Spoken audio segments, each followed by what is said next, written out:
Hi, everybody. Ian Bremmer here, and happy Friday. I hope your sheltering in place, lockdown, quarantine life continues to be effectively livable. We get used to a lot in this world, and as you see, we're 5-6 weeks in, and see what it looks like in another 4.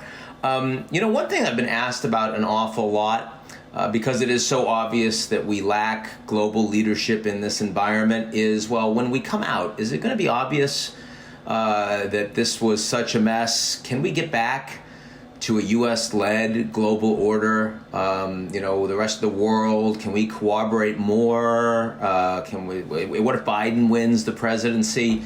And my answer to that is no. I'm not suggesting that we can't have more leadership internationally, but the old U.S.-led order, in my view, is gone. And I thought I would explain a little bit why I think that is, why it's structural, why it actually doesn't have all that much to do with the American president.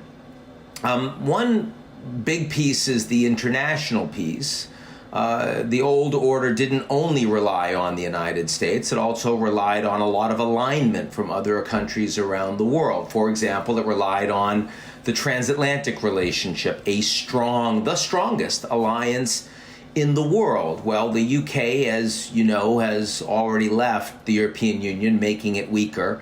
And the European Union itself is under a lot more strain. I think there are existential questions that come from coronavirus as to whether the EU will even still be in place in 3 years' time, given the extraordinary need for real redistribution from the north, from the Netherlands, from Germany, to the Spaniards, the Portuguese, the East Europeans, the Italians in particular, and how that can function in the environment of the worst economic crisis and disruption we've seen in our lifetimes. And then, of course, you have all of the not only Eurosceptic, but the anti-establishment sentiment across Europe that really makes the Europeans feel more like individual states and less like a coordinated union, and weakens the transatlantic relationship. Then you have Russia in serious decline. And this was happening even before oil prices went to negative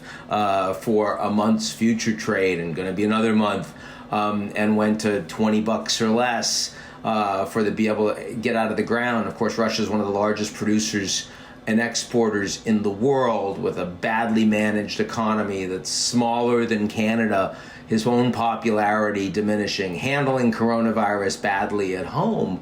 But he blames the United States for that. Some of that's unfair. Some of that was mismanagement and kleptocracy on the ground in Russia that Putin has certainly been a willing participant in.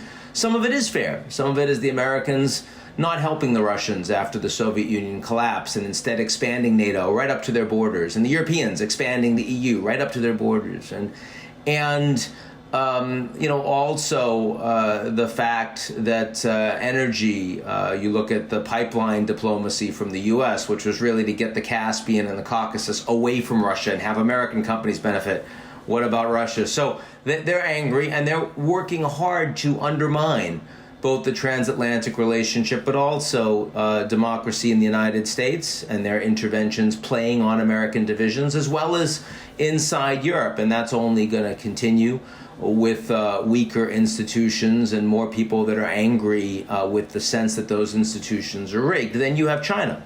And maybe the biggest mistaken assumption that was made by those of us in the West for the last 25 years was that as China becomes wealthier, they're going to want to integrate more into American and Western institutions, what was called responsible stakeholdership. And from the Chinese perspective, that felt like American exceptionalism. It felt like, wait a second, so you want us to act like a rich country even though we're not, and you want us to play by the rules of the institutions that you created even though we're authoritarian and state capitalist. Why would we do that? And of course they haven't.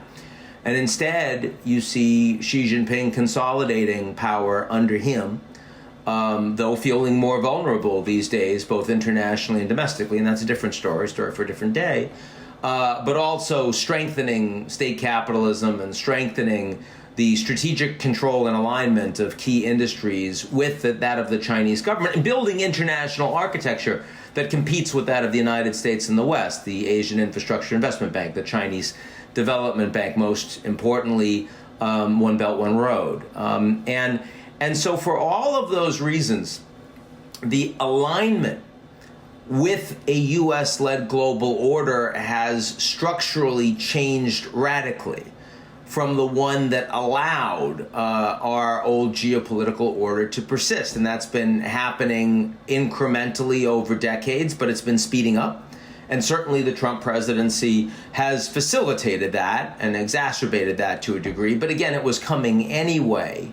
And so, the idea that after the worst economic hit that we've experienced in our lifetimes, that's only going to exacerbate those divisions, undermine belief in the authority and the lead by example that the American exceptionalism had historically been able to benefit from, I think makes it even less likely that the United States could return to such an order if it wanted to. But here's the other piece. The likelihood that America's going to want to, even if Biden were president, and there's no question Biden's more of an internationalist. Biden certainly would want the Americans to return to the Paris Climate Accord. He said numerous times he would do that on day one. He's a strong believer and supporter of a consolidated Europe, even though Europe is falling apart and the Brits are gone and there's a lot more anti-European sentiment. But he would be very different from Trump in that regard. It would not be an American first unilateralist, explicitly type foreign policy. But the interest in the United States in supporting such a policy is also eroding for a few reasons. One, the ongoing domestic opposition to the idea that the Americans should be the world's policeman or architect of global trade, because those policies have not redounded to the benefit of large numbers of Americans. I mean, after wars in Vietnam and Afghanistan and Iraq, on the back of poor, disenfranchised Americans coming back and not treated like war heroes, that's a big, why would you want to support more policies like that? Why would you want to support more free trade, more internationalist-oriented policies when the top 10% has done well, the top 0.1% has done incredibly well? Jeff Bezos is the richest guy in the world, even after a really ugly divorce.